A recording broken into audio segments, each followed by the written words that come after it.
Assalamualaikum warahmatullahi wabarakatuh. Kami dari kelompok 2B yang beranggotakan Alin Fasa Listiono, Salwa Najila Putri, Salva Sofia Ginanjar, dan Salira Silma akan memaparkan materi mengenai paper yang telah kita kerjakan, yaitu urgensi negosiasi dalam penyelesaian sengketa ekonomi syariah. Sengketa merupakan situasi di mana adanya salah satu pihak yang dirugikan oleh pihak lain, di mana pihak tersebut menyampaikan ketidakpuasan kepada pihak kedua. Jika dalam situasi tersebut menunjukkan keadaan dalam pendapat, maka terjadilah apa yang dinamakan sengketa. Pasal 1 angka 10 Undang-Undang 30 tahun 1999 menyatakan alternatif penyelesaian sengketa merupakan lembaga penyelesaian sengketa atas beda pendapat melalui prosedur yang disepakati para pihak, yakni penyelesaian di luar pengadilan dengan cara konsultasi, negosiasi, mediasi, konsiliasi, atau penilaian ahli. Salah satu alternatif dalam penyelesaian sengketa yang sudah lama dikenal dan juga sudah banyak digunakan di dalam dunia bisnis atau ekonomi adalah negosiasi. Negosiasi dapat dikatakan fact of life atau keseharian. Setiap orang dapat melakukan negosiasi hanya untuk mendapatkan apa yang diinginkan dari orang lain. Baik, selanjutnya saya akan membawakan mengenai pengertian negosiasi. Dalam Kamus Besar Bahasa Indonesia mengartikan negosiasi merupakan proses tawar-menawar dengan jalan berunding untuk memberi atau menerima guna mencapai kesepakatan bersama antara satu pihak, yaitu kelompok atau organisasi, dan pihak kelompok atau organisasi yang lain. Negosiasi menurut Suyu Sugono yaitu komunikasi dua arah yang dirancang mencapai kesepakatan pada saat kedua belah pihak memiliki berbagai kepentingan yang sama ataupun berbeda. Menurut UU APS pasal 6 ayat 2, penyelesaian atau beda pendapat melalui alternatif penyelesaian sengketa sebagaimana yang dimaksud pada ayat 1 diselesaikan dalam pertemuan langsung oleh para pihak dalam waktu paling lama 14 hari dan hasilnya dituangkan dalam kesepakatan yang tertulis.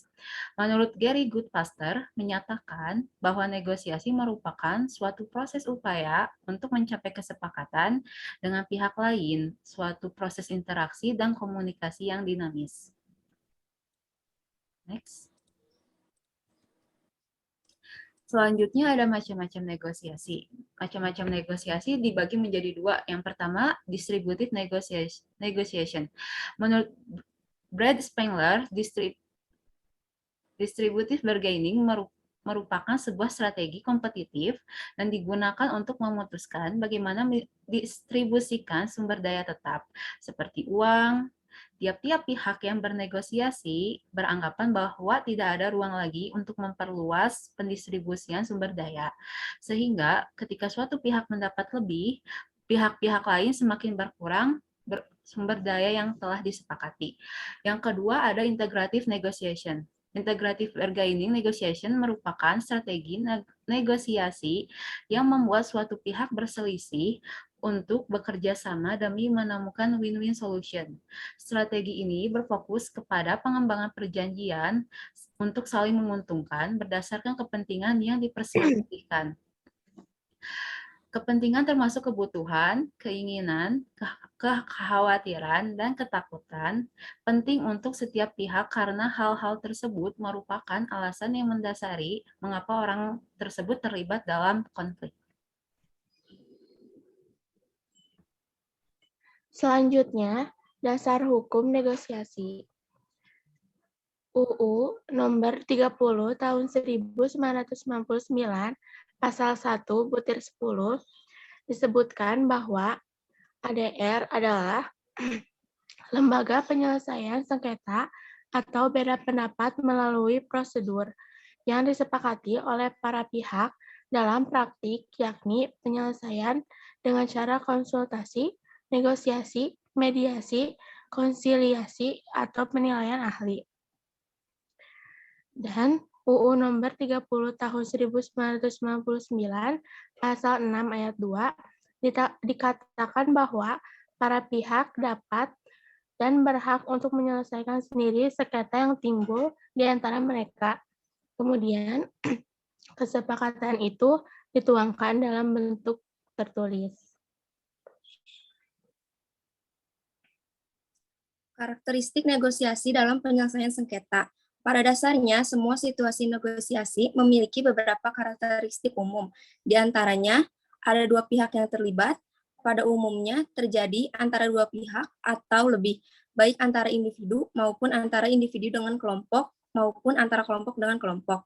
Yang kedua, ada konflik kebutuhan dan keinginan antara pihak-pihak yang terlibat. Negosiasi hanya akan terjadi apabila ada konflik yang bertentangan antara pihak yang satu dengan pihak yang lainnya. Yang ketiga, para pihak bernegosiasi dengan pilihan. Yang dimaksud dengan bernegosiasi dengan pilihan ialah mereka melakukan negosiasi karena mereka berpikir bahwa mereka bisa mendapatkan kesepakatan atau hasil yang lebih baik dengan melakukan negosiasi daripada hanya menerima keadaan yang ditawarkan oleh pihak satunya. Yang keempat, ada proses memberi dan menerima. Proses memberi dan menerima ini diawali dengan kedua pihak akan memberikan pernyataan dan permintaan. Yang kelima, keputusan yang dihasilkan dalam bernegosiasi harus saling menguntungkan kedua belah pihak. Yang keenam, negosiasi dilakukan sebagai sarana untuk mencari penyelesaian. Para pihak lebih memilih untuk bernegosiasi dan mencari kesepakatan daripada melakukan perlawanan secara terbuka. Yang keenam, negosiasi mengarah kepada tujuan praktis. Yang ketujuh, prioritas utama dalam negosiasi terletak pada kepentingan bersama. Kesepakatan yang terjadi pada negosiasi harus menghasilkan keuntungan untuk kedua belah pihak untuk menghindari terjadinya konflik kembali. Next. Proses negosiasi. Proses negosiasi bukanlah proses sesaat yang dapat segera diperoleh hasilnya. Proses negosiasi yang berlangsung dalam sekali episode tampaknya jarang sekali. Proses umum dari suatu negosiasi berlangsung terus-menerus. Untuk melakukan negosiasi ada beberapa tahapan yang biasanya dilakukan, yaitu tahap orientasi dan mengatur posisi. Sebagai tahap awal, pada tahap ini masing-masing pihak mulai membuka kontrak dan mulai membina hubungan. Di sini perundingan mulai mengutarakan masalah mereka secara umum dan mengembangkan posisi pembuka. Tahap argumentasi. Di dalam tahap ini, masing-masing pihak mulai memberikan gambaran masalah pokok, jelas, dan juga kekuatan serta kelemahan mereka yang memiliki. Perundingan mulai saling menjajaki konsekuensi apa yang dapat diberi dan dikembangkan. Tahap bersikap dalam keadaan darurat dan kritis. Pada tahap ini, perundingan mulai menyiapkan alternatif baru untuk mengantisipasi kemungkinan terjadinya deadlock atau adanya batasan waktu perundingan yang harus ditepati. Tahap merancang kesepakatan. Jika kesepakatan telah tercapai, para pihak merancang kesepakatan dan akhirnya menuangkan dalam bentuk kesepakatan formal yang ditandatangani oleh para pihak. Next. Oke, untuk terakhir ada keutamaan negosiasi dalam penyelesaian sengketa ekonomi syariah. Keutamaan ini memiliki 10 poin. Pertama, ada penyelesaian sengketa dilakukan langsung oleh para pihak itu sendiri. Dengan kemauan masing-masing, penyelesaian sengketa diselesaikan oleh para pihak itu sendiri. Lalu kedua, ada ringan dalam hal biaya. Prinsipnya, penyelesaian sengketa ini bisa dikatakan tidak perlu adanya biaya atau zero cost. Meskipun ke depannya ada, tapi itu akan sangat murah. Lalu ketiga, proses penyelesaian bersifat konfidensial, di mana penyelesaian sengketa akan bersifat tertutup dan rahasia untuk khalayak umum. Lalu keempat, penyelesaian bersifat informal. Pendekatan dalam penyelesaian sengketa secara negosiasi ini dilakukan dengan pendekatan nurani, yaitu pendekatan yang bersifat nurani dan agamis. Lalu kelima, jangka waktu yang relatif pendek. Pada dasarnya, jangka waktu penyelesaian secara non-litigasi sangat pendek dibandingkan dengan penyelesaian secara litigasi. Lalu keenam, tidak perlu adanya aturan pembuktian. Tidak ada pertarungan yang sengit antara para pihak untuk saling membantah dan menjatuhkan pihak lawan melalui sistem dan prinsip pembuktian yang formal. Lalu ketujuh, bersifat kooperatif. Hubungan para pihak yang bersifat kooperatif, di mana penyelesaian berdasarkan kerjasama tidak bersifat permusuhan atau antagonisme, tetapi dalam kesadaran dan kerjasama. Lalu selanjutnya, komunikasi dan fokus penyelesaian. Penyelesaian sengketa secara negosiasi mewujudkan komunikasi yang aktif dari para pihak. Apa yang diselesaikan bukanlah masa lalu, tetapi untuk masa yang akan datang. Lalu poin ke-9, tidak adanya emosi dan dendam. Penyelesaian sengketa dengan cara ini dapat meredam sikap emosional tinggi yang bergejolak ke arah suasana bebas emosi selama berlangsung penyelesaian maupun setelah penyelesaian sengketa tersebut dicapai. Tidak ada namanya dendam ataupun kebencian, tetapi akan timbul rasa kekeluargaan dan persaudaraan. Lalu yang terakhir, poin 10, ialah win-win solution. Hasil yang akan didapatkan dalam penyelesaian sengketa dengan cara ini adalah bisa dikatakan sangat luhur, di mana para pihak sama-sama menang atau win-win solution. Tidak adanya sifat egoistik, serakah, dan menang sendiri. Dengan demikian, tidak ada yang kalah, dan semuanya menang.